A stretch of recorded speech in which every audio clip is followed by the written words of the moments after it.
G'day folks, this is another one of my musings, and some of you know me well know that I think out loud and I muse out loud. I do just want to remind you of a story from the Old Testament, and it's the story of the prophet Jeremiah. Jeremiah was bearing witness to God's faithfulness at a time when Israel was deeply challenged. In fact, it was about to be conquered and decimated, and the people of God were about to go into exile. And he was telling the people that it was a time of great crisis. But in the midst of that time, and of saying that very hard message about the fact that life can never be the same again, he also did something really interesting. He bought a field. He went out and he paid some money and he bought a field. He bought a piece of property, and it was in a place called Anathoth.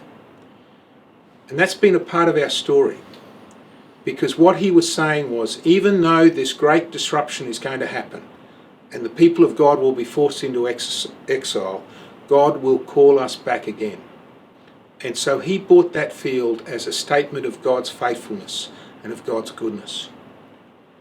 So as we're thinking about our life going through this tremendous challenge and crisis, I do want to encourage you to continue your support of your local church, financially, relationally.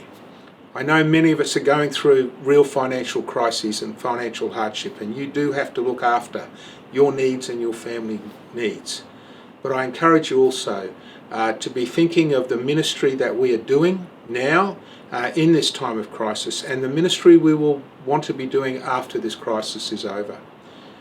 Jeremiah bought a field as a statement of faith in the goodness and faithfulness of God. So I invite you just to consider keeping up your giving as you are able, so that we can continue our ministry as the people of God in the communities right across this state. God bless you. Thank you for listening.